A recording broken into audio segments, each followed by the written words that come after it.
Hello everyone, welcome back to my channel Beyond Chalk and Compass. I hope you all are doing well. तो आज बहुत दिनों के बाद आप लोगों के लिए एक वीडियो अपलोड कर रही हूँ, ठीक है? और अच्छे से देखना, समझना चैप्टर को। बेसिकली ना ये जो चैप्टर है ये मैं ऑलरेडी मतलब इस टॉपिक को ऐसे उपपद विभक्ति जो चैप्टर उपपद विभक्ति जो टॉपिक है ना उसका मैं ऑलरेडी एक ग्रामर वाली प्लेलिस्ट में उसकी वीडियो बना के अपलोड कर चुकी थी बहुत पहले, ठीक है?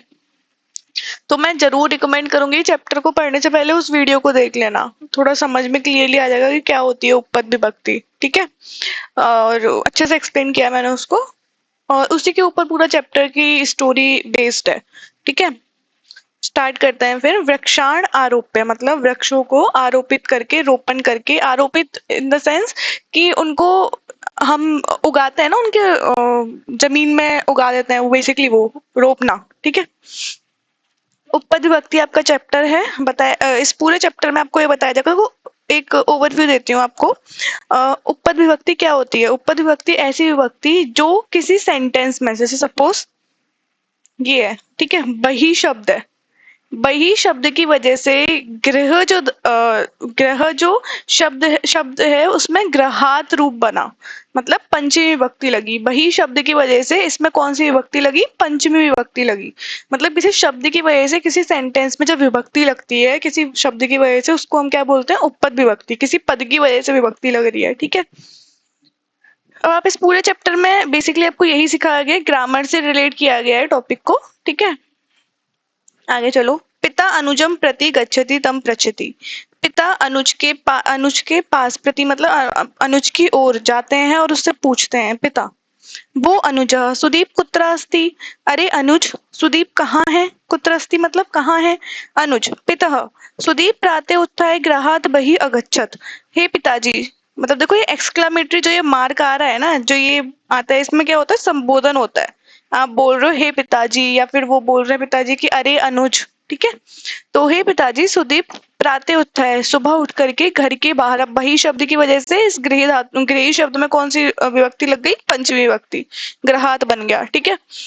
घर के बाहर, अगच्छत मतलब चला गया, लंग लकार की बात हो रही है, भूतकाल की, चला गया। भवान मातरम पृच्छतु, आप माता से पूछिए। पिता सह मित्रेण सह उद्यानम व्यायाम कर्तुम अगच्छत।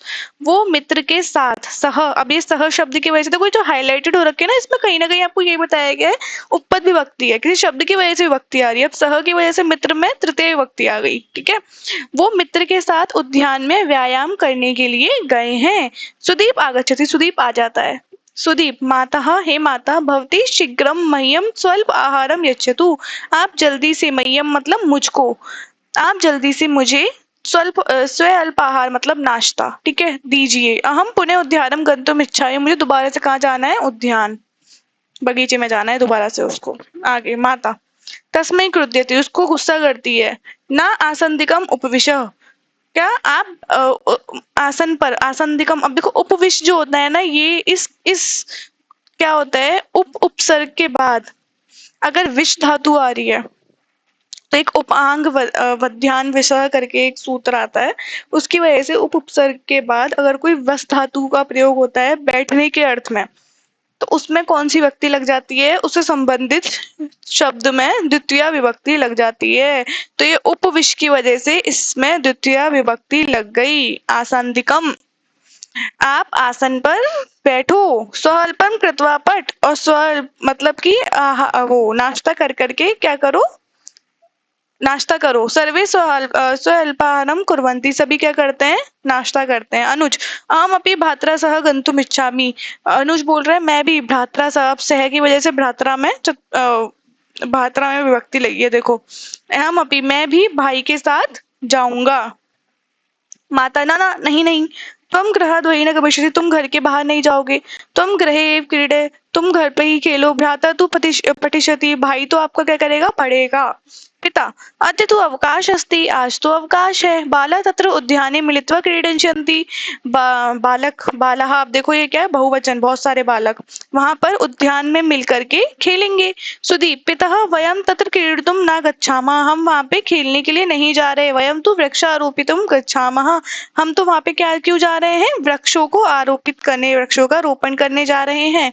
पिता अनुजं प्रति, अनुज को देख के बोलते हैं, मतलब अनुज के लिए बोलते हैं। किम तुम जानासि अस्मिन् उद्याने तव जन्मदिवसे अहम एकम आम वृक्षम आरोप्यम, क्या तुम जानते हो इस उद्यान में हमने तुम्हारे जन्मदिन पर एक आम का वृक्ष रोपित किया था। माता किम भवान कदापि तस्मै वृक्षाय जलम अपि अयच्छत, क्या किसी ने उस वृक्ष में जल दिया होगा। पिता अहम अचिंत्यतम यत अहम तम जलम शेक्ष्यामि कीटभ्य च रक्ष्यामि पर। अब इनके पिताजी बोलते कि मैं ऐसा सोचता था कि मैं उसको जल से सिंचित करूं और उसको मतलब कीड़े जो कीड़े लग जाते हैं ना कई बार वृक्षों में, उससे बचाऊं। परंतु माता कह रही है परम किम, परंतु क्या, उद्यानस्य मालाकार एव परिश्रमेन तम अपालयत, उद्यान का जो माली होता है ना, मालाकार जो उद्यान का पूरा ध्यान रखता है, ए परिश्रमेन तम अपालयत, उसने परिश्रम से उसको पाला। पंचवर्षीय शय वृक्ष अधुना शाखा मंजरी परिपूर्ण अस्ति, 5 साल के अंदर अंदर ही वह वृक्ष बहुत सारी शाखाओं से और मंजरी मतलब कि जब फल आने वाले होते हैं ना तो उसमें कुछ बीज आते हैं, उससे परिपूर्ण हो गया। अधुना एव शीघ्रम फलिष्यति, और वो जल्द ही क्या हो जाएगा, उसमें फल भी आने लगेंगे। अनुज परम भ्रातः, परंतु भाई तुम वृक्षान आरोप्य किम करिष्यसि, आप वृक्ष रोपित करके क्या करेंगे। वयम तो अमेरिका देशम गमिष्यामः, हम तो अमेरिका जाएंगे। सुदीप सत्यमिदं यत् वयम एतेषां वृक्षाणां फलानि न खादिष्यामः किंतु कश्चित् अन्य तु खादिष्यते, ये बात सत्य है कि हम इस वृक्ष के फल नहीं खा सकते, खा पाएंगे। भविष्यत लकार की बात हो रही है, लिट लकार की बात हो रही है। हम इन वृक्षों के फल नहीं खा पाएंगे किंतु कोई और तो खा सकेगा। आगे पिता प्रसन्न भूतवा, प्रसन्न होकर के, तब उत्तरेण अहम अति प्रसन्न अस्मि, मैं तुम्हारे उत्तर से बहुत प्रसन्न हूँ। गच्छ जाओ, मनोरथम पूरे, अपने मनोरथ अपनी इच्छा पूरी करो। पुत्र वृक्षा अस्माकं जीवनस्य आधारभूता, वृक्ष हमारे जीवन के क्या है, आधारभूत है। एते वृक्षा पर्यावरणस्य संशोधने संतुलने च परम सहायिका भवन्ति, ये जो वृक्ष होते हैं ये हमारे पर्यावरण के संशोधन करने, मतलब जो पॉल्यूशन होता है पर्यावरण में, प्रदूषण जो होता है उसको बैलेंस करने के लिए बहुत परम सहायक होते हैं। वृक्षा जीवेभ्य शुद्ध वायु भोजनम औषधम छायां किंच आश्रयम अपि यच्छन्ति, वृक्ष हम जो जीव हैं, ठीक है, उनको क्या शुद्ध वायु देते हैं, भोजन देते हैं, औषधि देते हैं, छाया देते हैं और छाया प्रदान करते हैं। एते जीवान उपकुर्वन्ति, इस ये क्या है, हमारे जीवन, हमें जीवन प्रदान करते हैं। उक्तम च, इसलिए कहा गया है, क्या कहा गया है, वृक्षा मित्राणि अस्माकं 10 पुत्र समो द्रुमः इत्थं विचारे कर्तव्यम वृक्षाणाम रक्षणम सदा, वृक्ष हमारे क्या है, मित्र हैं, वृक्ष हमारे क्या है, मित्र हैं, और वृक्षों को हमें क्या करना चाहिए, हमेशा बचाना चाहिए। इत्थं विचारे कर्तव्यम वृक्षा, इसीलिए हम ऐसा विचार कर करके हमें क्या करना चाहिए, वृक्ष के सदैव बचाना चाहिए। माता चलंतु वयम अपि उद्यानम चलामा, चलो हम भी उद्यान चलते हैं। पिता चलंतु चलंतु, चलो चलो। सर्वे एव चलंतु, सभी चले जाते हैं। सर्वे उद्यानम प्रति गच्छन्ति, सभी उद्यान की ओर जाते हैं। ये था आपको चैप्टर का एक्सप्लेनेशन, बट मेन इंपॉर्टेंट जो है ना इस चैप्टर में वो है उपपद विभक्ति। आपको पता होना चाहिए किस वर्ड की वजह से वाक्य में द्वितीय विभक्ति लगेगी, तृतीया लगेगी, पंचमी लगेगी, चतुर्थी लगेगी, कौन सी विभक्ति लगेगी। ठीक है, ये मैंने ऑलरेडी बहुत ही अच्छे से बहुत डिटेल में एक्सप्लेन किया है। ठीक है, ऐसे देखो आप, ये इंपॉर्टेंट पॉइंट है। ओहो, आज तो स्टार भी अच्छा नहीं बना मेरा, ये लो। ठीक है, वाक्य में पद का संबंध किससे होता है, कारक से, और कारक कितने होते हैं, 6। कर्ता, कर्म, करण, संप्रदान, अपराध और अधिकरण। संबंध कारक नहीं होता क्योंकि उसका क्रिया से सीधा संबंध नहीं होता है, इसलिए, पर विभक्ति 7 होती है। कारक 6 होता है पर विभक्ति 7 होती है। ठीक है, और इसी को हम देखो, जिन वाक्यों में किसी शब्द के कारण कारक विभक्ति के स्थान पर जो विभक्ति लगाई जाती है उसे उपपद विभक्ति कहते हैं। कर्ता में बालक, जैसे कर्ता में क्या आएगा, बालकः पठति, एक ही, मतलब प्रथम पुरुष आएगा, सॉरी प्रथमा विभक्ति एक वचन आ जाएगा। ठीक है, अब ये कुछ वर्ड हैं, उभयतः, परितः, इनके योग में क्या लगती है? द्वितीय विभक्ति, द्वितीय विभक्ति लगती है। सर्वतः प्रति के योग में द्वितीय विभक्ति लगती है। विना के योग में द्वितीय विभक्ति लगती है। निश्चय समय के योग में द्वितीय विभक्ति लगती है। इन सब के उदाहरण दिए गए हैं, ठीक है। सह, सकम, साकम, सार्धम के योग में तृतीय विभक्ति, बिना और रहित के योग में तृतीय विभक्ति लगती है, ठीक है। उदाहरण दिए गए हैं।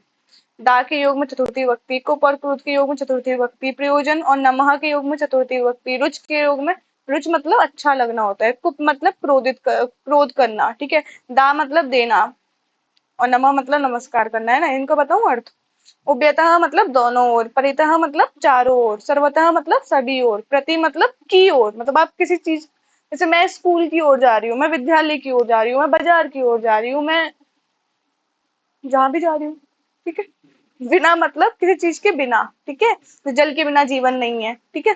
निक्षा मतलब निकट, समय मतलब पास में, इसका अर्थ भी पास में होता है। सह मतलब साथ में, साकम मतलब भी साथ में, सार्धम मतलब भी साथ में, बिना मतलब बिना बता ही दिया, रहित इनका बता चुकी हूँ। अलग होने के अर्थ में पंचमी विभक्ति, भय के अर्थ में पंचमी विभक्ति, बही मतलब बाहर के अर्थ में पंचमी विभक्ति, जिससे कुछ सीख, जैसे आप मुझसे कुछ सीख रहे हो, संस्कृत सीख रहे हो, तो मुझ में क्या आ जाएगी? पंचमी विभक्ति। और बिना के योग में, बिना के योग में आप देख रहे हो पंचमी भी लग रही है, देखो ये बिना के योग में पंचमी भी लग गई, बिना के योग में तृतीया भी लग गई, बिना के योग में द्वितीया भी लग गई। इसमें तुम्हारी अब कोई गलती नहीं होगी, ठीक है। तीनों लगती हैं। ऊपरी मतलब ऊपर, अधा मतलब नीचे, इसके योग में षष्ठी विभक्ति। पुरतः पृष्ठ, पुरतः मतलब पीछे, सॉरी पुरतः मतलब सामने, और पृष्ठतः मतलब पीछे, इनके योग में षष्ठी विभक्ति। निर्धारण या आधार में कौन सी विभक्ति लगेगी? किसी चीज का आधार, मतलब जैसे कविशु कालिदास श्रेष्ठ है, कवियों में कालिदास श्रेष्ठ है, तो ये आधार है उस चीज का, निर्धारण है।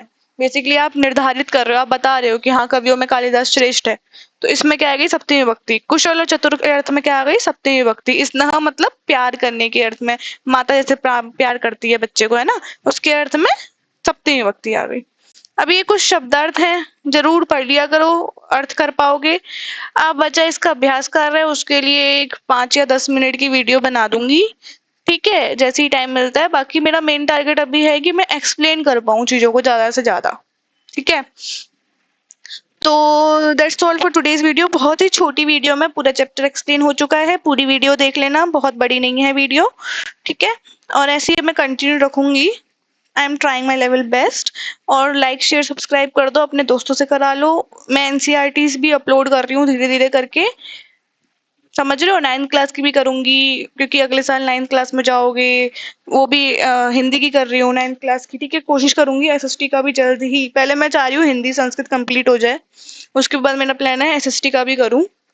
तो मेक श्योर करो, चैनल को सब्सक्राइब करो और अपने ज्यादा से ज्यादा फ्रेंड से भी कराओ, ठीक है। So that's all for today's video, thank you so much.